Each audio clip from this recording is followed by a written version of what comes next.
Mercredi 2 avril 2018, madame, messieurs, bonsoir et bienvenue dans ce magazine WebPresse, ce magazine qui commente l'actualité de la République démocratique du Congo avec les têtes pensantes dans la presse, bien évidemment. Aujourd'hui, j'ai le plaisir de recevoir pour vous, une fois de plus, Faye Nico. Bonsoir et bienvenue dans ce magazine. Bonsoir.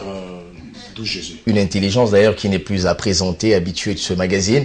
C'est sa première participation ici. Et depuis que Jésus Bilidou à la présentation de ce magazine WebPresse, elle s'appelle Gudule Boilir de la RTNC. Bonsoir madame Gudule. Bonsoir. Comment vous allez? Ça va bien, merci. Ah. RTNC est l'objectif. La RTNC est l'objectif, merci pour la précision. Et d'ailleurs, en parlant de l'objectif, 10 ans que ce journal, ce tabloïd, est 500 numéros. 500 numéros. Énorme. Comment ça vous fait, vous, de voir un enfant totaliser 10 ans d'existence jour pour jour? C'est déjà un grand enfant. Et généralement, on dit pour nos entreprises ici, lorsque vous avez dépassé les caps de 2 ans, ça veut dire que vous existez. Et nous, donc, on existe, on résiste. On résiste. Alors, parlant de la résistance, le 3, ce sera demain. Ça, c'est la journée internationale de la liberté de la presse. 10 ans d'existence, c'était facile dans un climat politique, comme on le sait en République démocratique du Congo, un tabloïd qui se veut indépendant. Bon, c'est pas facile, pas seulement de ces côtés-là. Il faut dire 10 ans aussi dans un monde masculin. Très bien. C'est pas facile, c'est très difficile de tenir un tabloïd dans ces pays où tout est contre la presse, si je peux dire. Il faut tenir compte de lignes rédactionnelles, il faut tenir compte de sensibilité, il faut tenir compte de votre... du fait que vous êtes une femme. Très bien. Vous ne devez pas entrer, toutes les portes ne vous sont pas ouvertes. Et puis, il y a toutes ces difficultés avec des journalistes qu'il faut gérer, avec l'actualité et tout ça. Je ne peux pas dire que c'est facile. Ce n'est pas facile, c'est très difficile. Un combat du jour au lendemain que vous avez résisté et 10 ans aujourd'hui. Félicitations pour ce combat. On continue à résister. Je rappelle aussi que vous êtes à la radio-télévision nationale congolaise. Juste à ma gauche, Edmond Izuba. Bonsoir et bienvenue. Bonsoir Beledou et merci beaucoup pour l'invitation. Je pensais que vous allez encore me présenter. Mais c'est bon, on est là. RTVS, Casse Info, on se casse la tête pour avoir des infos, même les infos les plus crédibles, les infos secrètes aussi, pour le rendre dans le public pour la consommation de l'opinion et ainsi de suite. Voilà, merci beaucoup Edmond Izuba, tu n'es d'ailleurs pas présenté. Madame, Monsieur, nous allons commencer cette émission, mais avant tout je vais vous présenter les menus. Nous allons parler de la loi, du vote de la loi sur la répartition de sièges. Je parlerai même du dernier instrument juridique qu'il fallait à la Commission électorale nationale indépendante avant la tenue des élections au 23 décembre. Nous allons essayer de décortiquer cette loi, les contours, mais également nous parlerons du CLC qui vient de rompre la trêve. Le CLC exige les mesures de décrispation et l'application de l'accord de la Saint-Sylvestre et surtout qui s'insurge contre le report des élections. Finalement, nous allons parler de ce sujet, si on a le temps, le refus de la RDC de signer le protocole instituant le Fonds bleu. Je vais commencer avec Edmond Izuba. Une fois de plus, bonsoir et bienvenue. Le 2 avril, c'est aujourd'hui. Hier, c'était le 1er mai, journée internationale du travail. Edmond Izuba, vous êtes journaliste. Le travail en République démocratique du Congo, comment se porte-t-il? Bon, le travail, je ne sais pas si nous devons aussi considérer ce que nous faisons comme un travail. Bon, est-il que nous venons travailler, nous venons faire ce qui est notre mieux, parce que le travail ne peut qu'exister dès lors que vous bénéficiez de quelque chose à la fin du mois. Donc, avec toutes les conditions décriées par Madame Gudule, pratiquement le même partout dans tous les organes de presse, où vous avez des organes de presse qui ne sont pas subventionnés par un gouvernement. Moi, j'ai lu en Libye, il y a maintenant rupture des stocks avec les journaux en papier parce que toutes les imprimeries laissées par Kadhafi n'existe plus quasiment, sont abîmés. Alors il y avait cette sorte de don de l'État à l'endroit de journaux, mais aussi un bénéfice ponctuel auprès des organes audiovisuels, ainsi de suite, tout ce qui fournisse un petit travail des cerveaux, de l'esprit, bénéficier de quelque chose. Mais ici, en République démocratique du Congo, notre profession surtout, qui ne bénéficie pas d'une protection, je dirais, légale, souffre davantage du côté organisationnel, même au sein des organes de presse. Donc, le travail, oui, parce qu'il y a bon nombre aussi qui sont à la fonction publique, qui travaillent, qui sont au service de l'État congolais. Nous aussi, nous sommes au service de la population. Alors, vous avez parlé de fonctionnaires, d'ailleurs, ce qui coïncide avec la grève de médecins, mais aussi la grève de quelques professeurs, en principe, qui devrait être levée aujourd'hui, mais la grève qui se poursuit. Est-ce que c'est ce qui justifie aussi du fait que l'État, le gouvernement, n'a pas tenu une manifestation officielle, comme d'habitude, pour célébrer cette journée? Oui, il y a eu plusieurs contraintes. Là, il faut le reconnaître. C'est pas dans un climat morose, qu'on célèbre la fête du travail. C'est pas la première fois que cette fête passe inaperçue ou soit célébrée en toute clandestinité. Il y a cet aspect des choses, hein, les revendications d'ordre professionnel. Vous avez le syndicat des professionnels de la santé. Par-là. D'ailleurs, en 2017, c'était de manière générale. Maintenant, ce qu'il faut encourager en cela, c'est la table des négociations. Donc, nous avons vu avec l'actuel gouvernement de la transition qui, pratiquement, n'est pas coordonnateur de la gestion, parce que la gestion émane du régime depuis qu'il est au pouvoir, n'a pas su organiser les différentes corporations ou d'ordre ou des ordres de que ce soit la santé, que ce soit de professeurs. Donc il y a toujours eu de grèves récurrentes, pratiquement dans le même secteur. Donc il s'est fait que depuis la venue de ce gouvernement, que ces professionnels, ces agents de l'État puissent bénéficier d'un certain nombre de négociations, ce qui a facilité la levée, la suspension plutôt de la grève de l'année passée. Et aujourd'hui, quand les médecins ont protesté, ont tenté de revendiquer, ils ont trouvé, je crois, gain de cause. La grève a été d'une manière ou d'une autre suspendue. Totalement. Parce que non, je dis totalement parce que les deux syndicats, les deux corporations de médecins étaient incluses dans les négociations. Merci. Maintenant, il faut non seulement permettre la négociation, parce que cela laisse croire que le gouvernement attend les revendications pour agir. Oh, le gouvernement devait anticiper. Merci beaucoup, Edmond Izouba. En même temps, merci beaucoup, Edmond Izouba. Faïniko, la journée internationale du travail, on a célébré le travail, mais en RDC, sur fond de mouvements de grève, on l'a vu avec les professeurs qui sont jusqu'à-là payés sur le taux de 93, je crois, alors qu'en réalité, ces professeurs réclament d'être payés au taux de 16, mais il y a aussi les médecins qui sont dans le même cas. Est-ce que c'est ce qui justifie c'est un non-événement pratiquement, le gouvernement qui n'a pas organisé un événement par rapport à la célébration de la journée internationale du travail? Mais il y avait un défilé hier. Non, pas officiellement.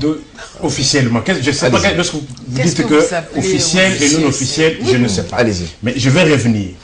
Ce que nous devons retenir dans l'ensemble, le travail au Congo pose problème.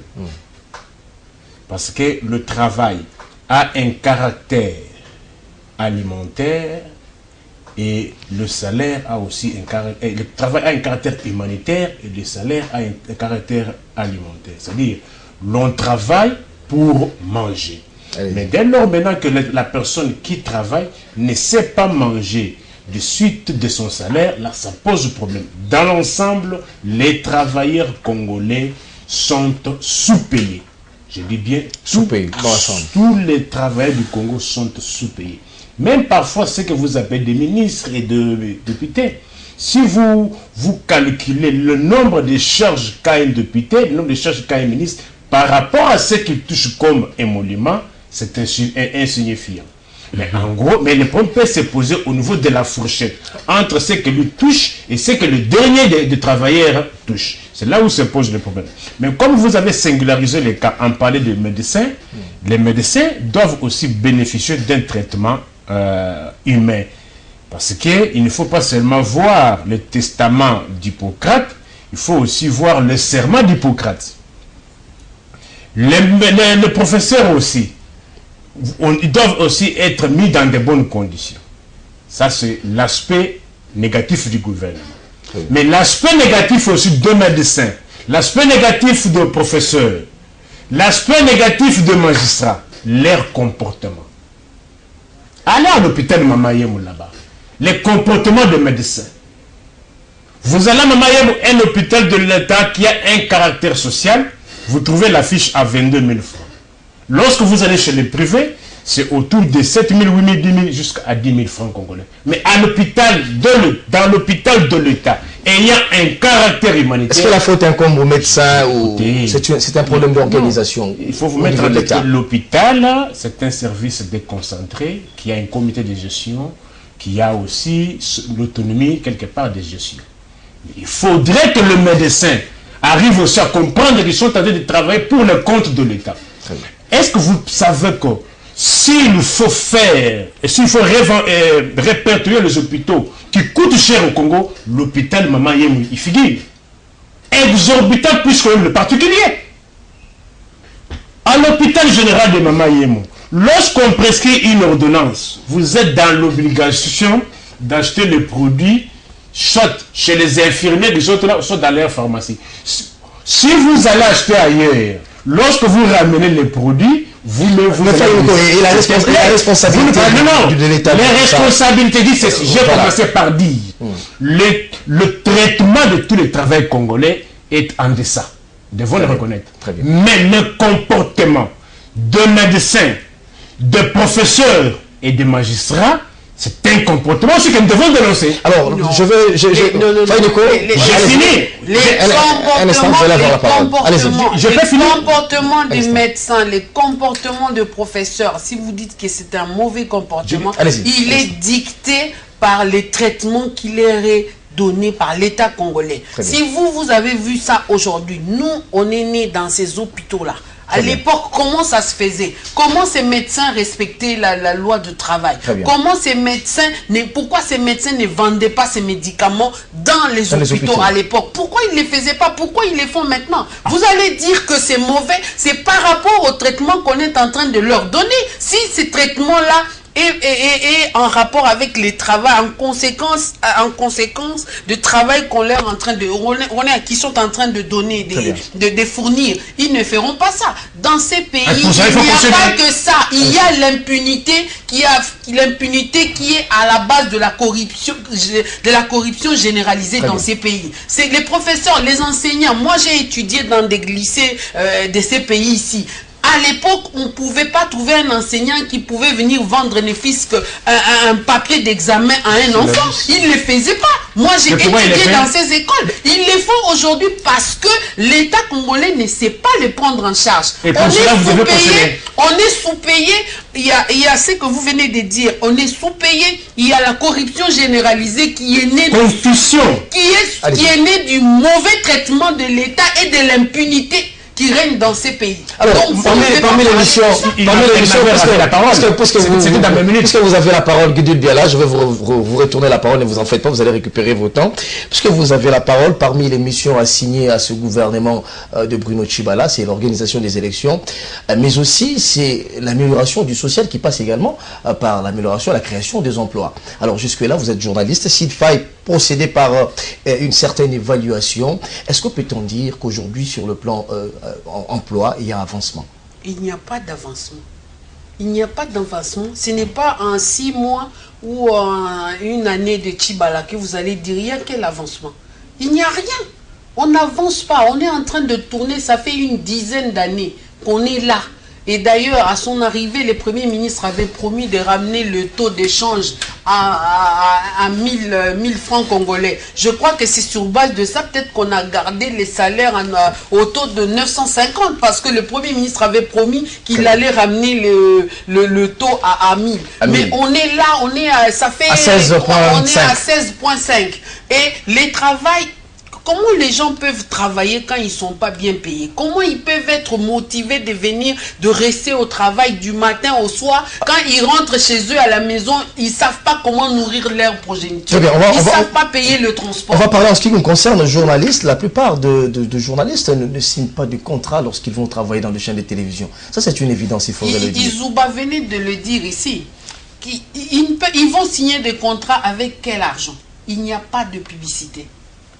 Il n'y a pas de... L'État congolais ne subventionne pas. Les journalistes, les maisons de presse qui sont là ne vivent que de publicité et de politique, des déclarations politiques. Et les déclarations politiques, il faut les avoir. C'est pas tout le monde qui a l'argent pour payer les déclarations politiques. Et c'est pas... Maintenant, aujourd'hui, c'est les publicitaires, c'est lui qui vient vous offrir la publicité, qui vous donne le prix. Il fixe les prix. Et le travail du CESAC, il y a une commission publicité dans tout ça. Je ne sais pas ce qu'ils font. Parce que depuis qu'ils sont là, il n'y a rien qui a changé au niveau des émoluments, ou je vais dire des subventions de la presse. Que ce soit quand on avait l'ancienne haute autorité des médias, il n'y a rien qui a changé. Ça n'existe pas, ces choses-là. Nous allons rapidement vous lire les journaux parus ce mercredi dans la ville province de Kinshasa. Avant d'entrer dans le vif du sujet, le vrai modérateur qui titre « Après le vote de la loi sur la répartition de sièges, dauphin, présidentiable, député, bientôt connu. Forum des As qui titre à sa une, le CLC, après une trêve observée depuis mars dernier, le comité laïque de coordination annonce la reprise des actions des rues. L'Oranger titre panique à l'Unikin, 5 personnes arrêtées, et puis l'intelligent qui consacre sa manchette à ce titre, instruction du gouvernement sur le recette à la DGDA, la vérité éclate au grand jour. Finalement, ce titre, d'ailleurs nous allons en parler, ça sera le dernier titre si nous avons le temps. Bassin du Congo, la République démocratique du Congo refuse de signer le protocole instituant les fonds bleus. On va prendre le premier thème, Edmond Izouba. Je vais commencer par vous. Faïneko, vous allez récupérer votre temps d'antenne, ne vous en faites pas. Edmond Izouba, on a vu à l'Assemblée nationale le vote de la loi sur la répartition des sièges. C'est le dernier instrument dont avait besoin la Commission électorale nationale indépendante avant de mettre les caps vers des élections. Mais c'est pose un problème. Une loi a voté après plusieurs réactions, notamment de réactions par rapport aux élus de Sankourou, la ville de Chikapa, et celui de Wamba qui se disputent des sièges. Il y a, à part ce problème des disputes de sièges, il y a également un problème sérieux qui s'est posé en termes d'audit du fichier électoral. Vous savez, si nous avons, ou la RDC arrive à bénéficier, tel que j'ai vu une correspondance de la SADC, bénéficier d'une mission d'audit externe du fichier électoral, il pourrait y avoir un redressement de nombre.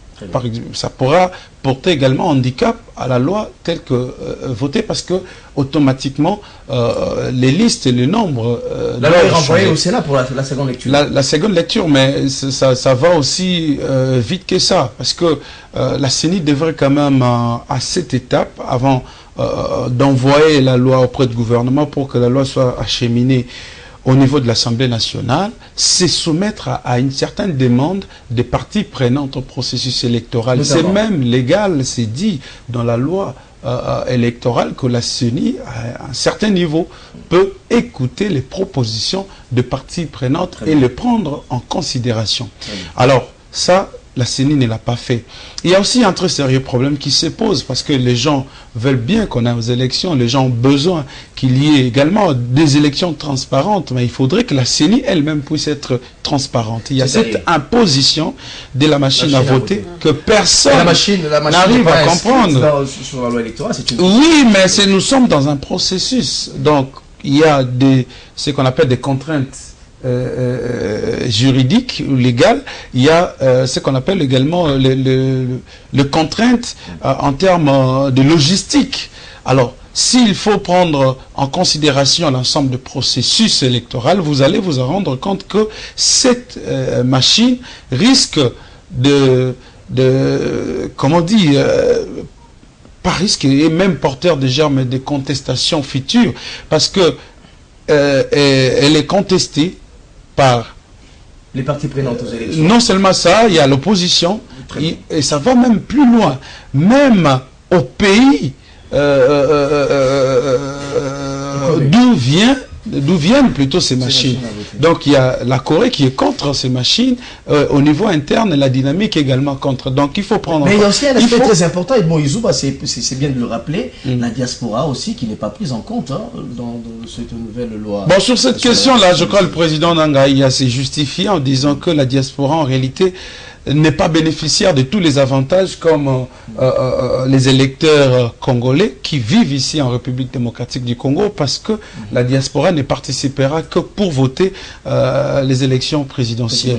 Alors, il n'y a pas cette contrainte en tout cas pour la diaspora. Mais ça ne risque pas de bouger le calendrier électoral? C'est ça la crainte. C'est ça la crainte. Parce que Nang avait imposé une certaine logique qui n'enchante pas la majorité présidentielle. Moi, j'ai croisé certaines formations politiques de la majorité présidentielle qui sont également contre cette manière de faire de la CENI. Il y a également la société civile, d'une part, à travers le CLC. Il y a également le parti politique. Nous ne voulons pas qu'il y ait des contestations dans une élection qui nous a coûté de l'argent, qui nous a coûté du temps, parce que ces élections ne seront pas organisées dans les temps, sinon c'est depuis 2016 que nous devrons les connaître. Donc, si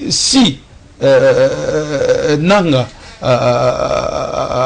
ne tient pas compte de toutes revendications, que ce soit de l'opposition de la majorité, mais aussi d'une part sur le plan international, il y a risque que tous les efforts consentis en interne comme à l'externe puissent être gâchés en un seul jour. Merci beaucoup Edmond Yuzouba. Faïniko, Edmond parle des contraintes, Edmond parle des exigences aussi d'opposition, notamment l'enrôlement de la diaspora.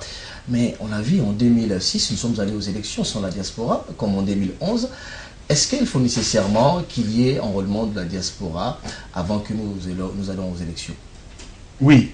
Dans le timing bien parti par vous, je n'aimerais pas être incompris sur le premier sujet. Je dis ceci. Il n'y a aucun travailleur congolais net bien payé. Il faut le souligner. Il ne faut pas seulement voir le professeur, le médecin et le magistrat. Les engins fonctionnaires de la fonction publique sont sous-payés.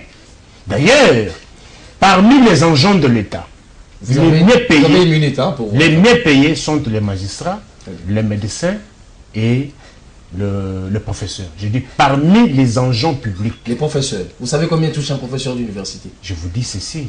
Aujourd'hui, un professeur d'université a l'équivalent de 2000 $. Professeur ordinaire. Autour de 95. Professeur ordinaire. Autour de 95. Il faut ajouter. Ne parlez pas de 2000 $. Ne parlez pas de 2000 $. Parlez de... Je n'aimerais pas... J'ai dit ceci. Tous les agents de l'État sont sous-payés.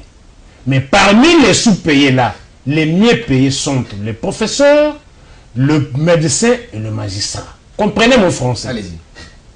Et oui, c'est pour aujourd'hui. Et aussi, c'est pas pour autant que vous êtes mal payé et que vous devez aller rançonner la population. Parce que cette population aussi, elle est aussi victime de ces mauvais traitements. Alors répondez maintenant à ma question. Aujourd'hui, vous les Congolais, vous me reconnaîtrez quand je ne serai plus en vie.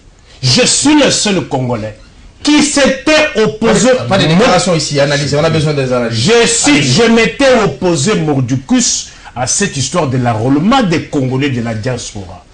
J'étais opposé. Mais tellement que cette revendication venait de la corrompue opposition, vous l'avez accepté. J'ai posé la même question. En 2006, vous êtes allé aux élections. Est-ce qu'il y avait un enrôlement des Congolais de la diaspora? Non. En 2011, vous êtes allé. Est-ce qu'il y avait l'enrôlement des Congolais de la diaspora? Il y avait. Pourquoi seulement lors du deuxième et dernier mandat de Kabila, vous avez cherché à ce que l'enrôlement des Congolais de diaspora soit inclus dans la loi électorale. Non! Ah, je me rappelle avec l'homme de décider. Oh, il y a 8 millions de Congolais à l'étranger. Aujourd'hui, nous sommes rattrapés par cela. Parce qu'il faut les Congolais qui sont au Pakistan. J'ai dit, c'est que vous voyez aujourd'hui. Moi, je prédis cela. Les conséquences. Officiellement, le Congo a 68 ambassadeurs et consulats. Ça va commencer quand? Ça va se terminer quand?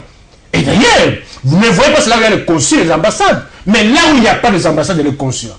Parce que la même majorité que vous voulez qu'elle parte, elle peut vous attendre tournant.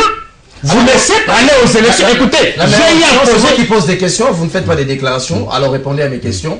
La meilleure option, d'après vous, serait d'aller aux élections sans tenir compte des Congolais qui sont dans la diaspora, sinon ça risquait de nous amener à un dilatoire et avoir... Aujourd'hui, vous ne pouvez pas vous en passer. C'est une obligation légale. Vous vous en passez. La même majorité que vous insultez, elle peut aller instrumentaliser les Congolais vivant à l'étranger, les ramener au Congo, aller auprès de la Cour consulare, introduire une requête en annulation des scrutins. On annule, ce sera juridique. Si vous allez aux élections sans les avoir enrôlés, la majorité peut vous attendre, financer les mêmes gens-là, revenir au Congo, et introduire une requête auprès de la Cour constitutionnelle, et la Cour constitutionnelle va annuler les scrutins. Très bien. Alors, on t'a dit qu'on va annuler les scrutins sur base de la contestation. On va les enrôler. Si on ne les enrôle pas, on s'en passe. Vous ne posez pas des questions. Non, mais il doit d'abord comprendre les critères de l'annulation d'une élection. Si vous devez comprendre cela, c'est pas toute violation de la loi qui garde ou reste égale à l'annulation d'un scrutin. Ça ne se passe pas comme si ça. On les pas. Guy, voilà, beaucoup d'amendements dans cette loi électorale. Moi, j'ai dit déjà à mon ami ici que nous, en tant que journalistes, on ne doit pas quand même commencer à donner des étiquettes. Merci pour la mise au point. Opposition et tout. C'est pas nous, on ne peut pas dire des choses. On est là pour les analyses. On doit analyser et non dire des gros mots. Il y a des enfants qui nous suivent là. Alors, je vais te dire ceci. On ne peut pas aller aux élections sans la diaspora. Sont-ils congolais ou ne sont pas congolais? Que ça soit en 2006, c'était une faute. En 2006, par exemple, on pouvait dire qu'on ne le savait pas, on faisait tout à la hâte pour essayer de revenir à la démocratie. Mais en 2011, en 2006, déjà, c'était prévu qu'on devait les enrôler. On devait les enrôler, on devait faire les élections municipaux, on devait faire, je sais pas moi, les chefs de quartier et tout ça, on devait les faire. On ne l'a pas fait. Ce n'est pas la faute de l'opposition, c'est la faute du pouvoir qui n'a pas su préparer ces choses-là.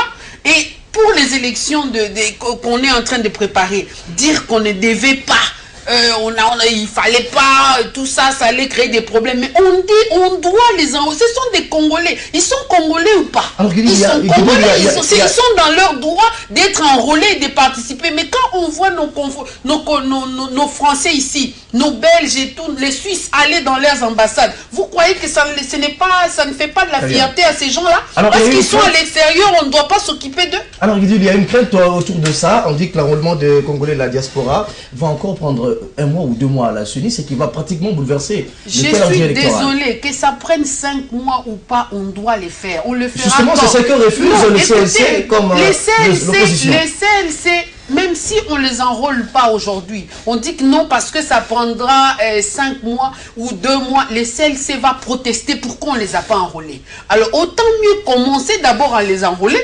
Très bien. Et c'est le temps que ça prendra, ils jugeront ou pas. Les problèmes dans ces calendriers électoraux, on ne respecte même pas les étapes. Si on les avait respectés, maintenant on serait en train de préparer. On fait les choses à la hâte. On fait les choses à la hâte. On se dit qu'on va les enrôler en juillet. Mais jusque-là, on est au mois de mai. Qu'est-ce qui a été fait au niveau de nos ambassades pour qu'on commence déjà à préparer ces gens-là? Alors, qu'est-ce qu'il faut dans le cas d'espèce?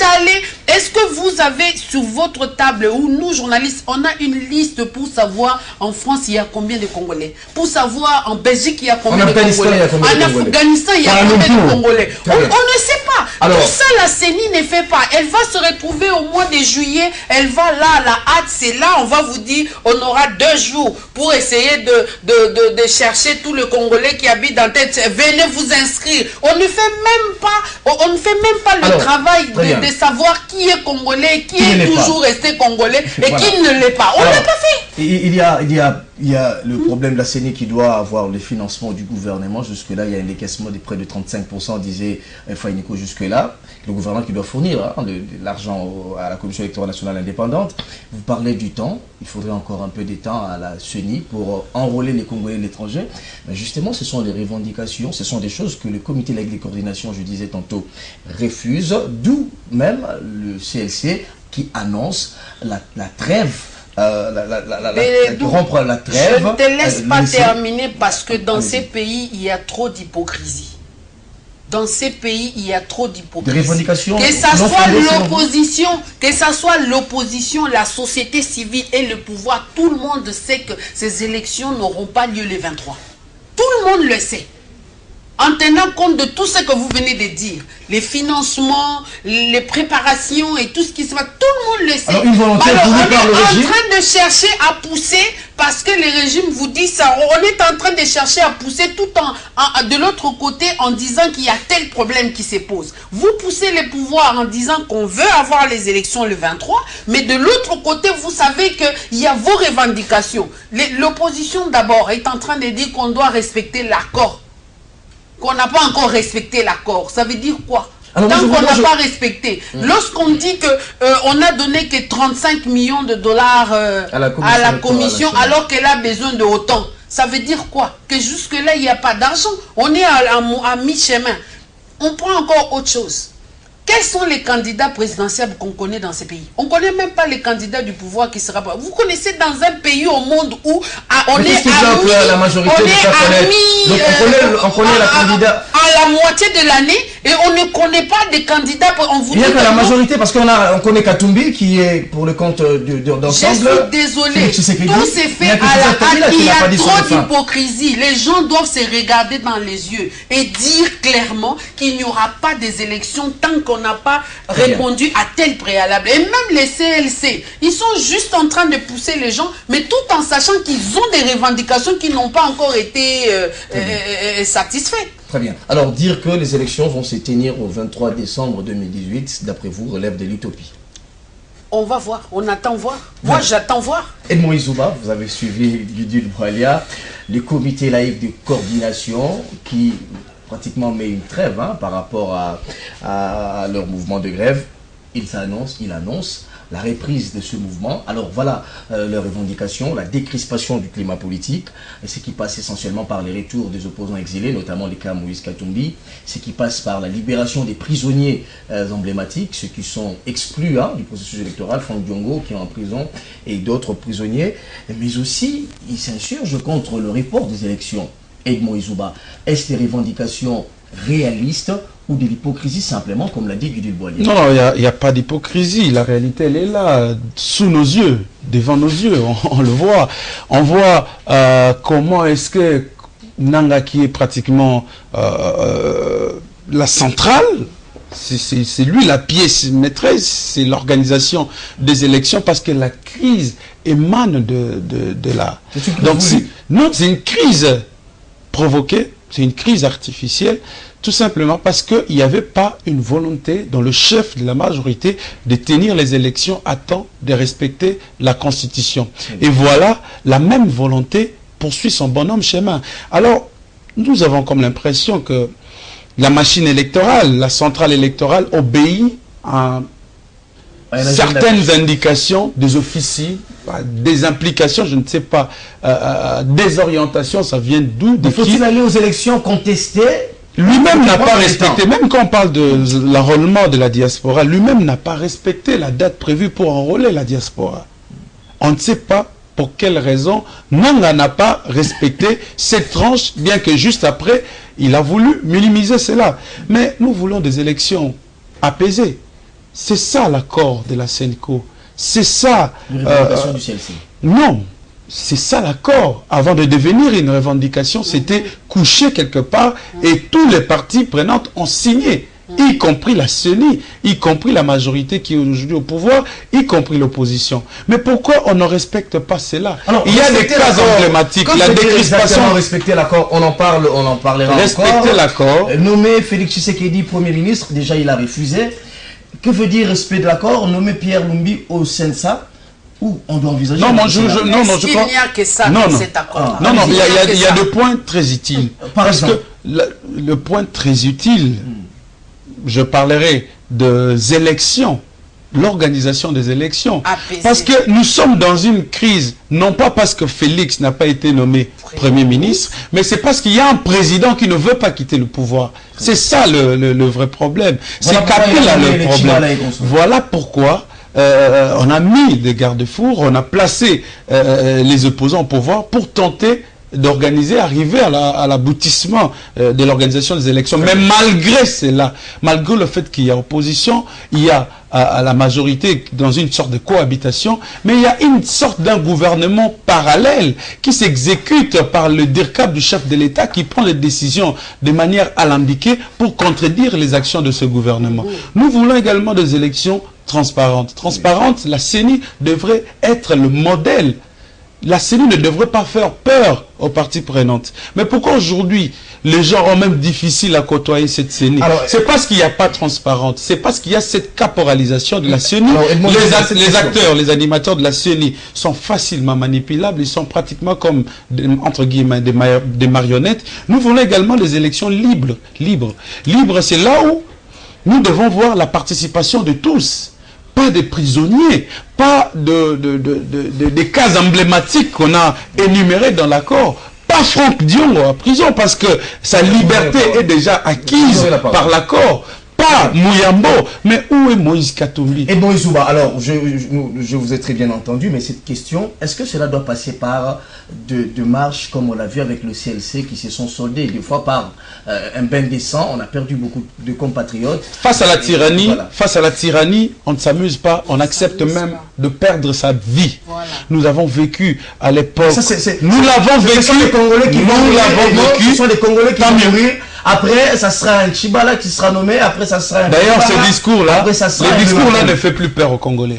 Les Congolais, oui, ils en ont vécu de toutes sortes. Très bien. Je voulais vous dire, Monsieur Beledou, à la colonisation, nous avons vécu plus que ça. Il y a eu plus de morts. Nous avons perdu nos arrière-parents pendant la colonisation.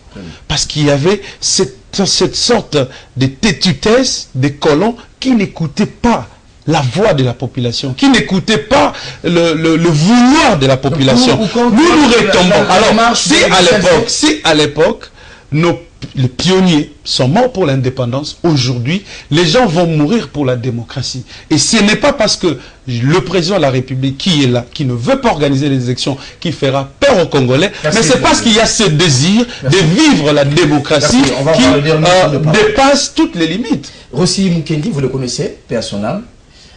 Fainiko, qui est tombé comme ça, comme un soldat, parce que le CLC avait appelé à des marches.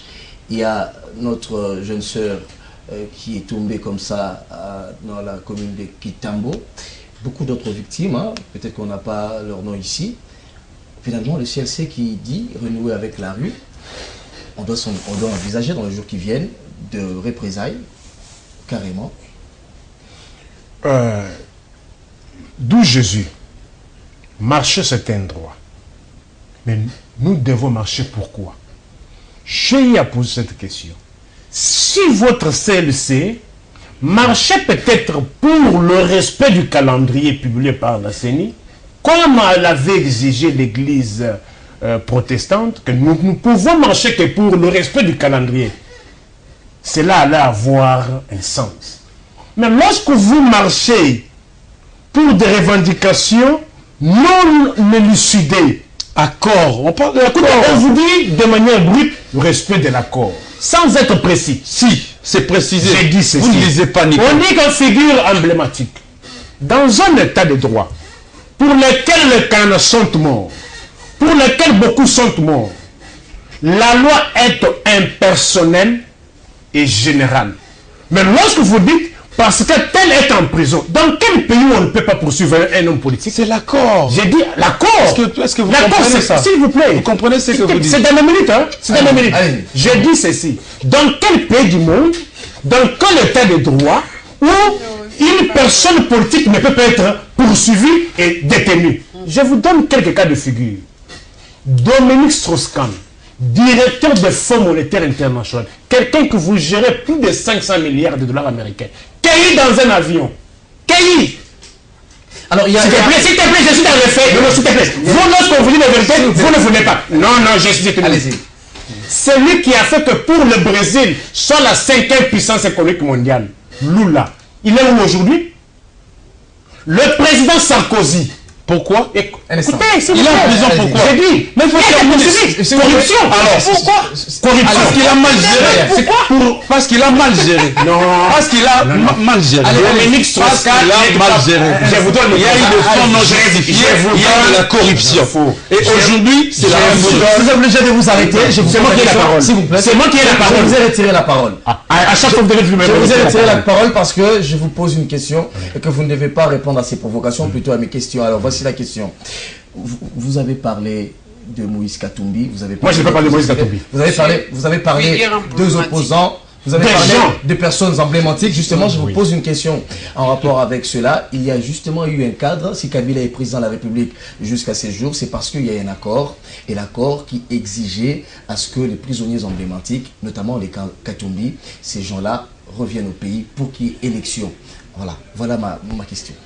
D'abord, moi je ne vois pas les choses comme tous les Congolais. Vous avez 2 minutes. Faux et archi-faux. Allez-y. S'il y a les institutions actuelles, c'est pas du fait de l'accord. S'il y a les institutions actuelles, c'est du fait de la Constitution, de la mère des lois. Non. Sur le fait de quoi? Je parle des institutions. Les institutions politiques de l'État, quelles sont-elles?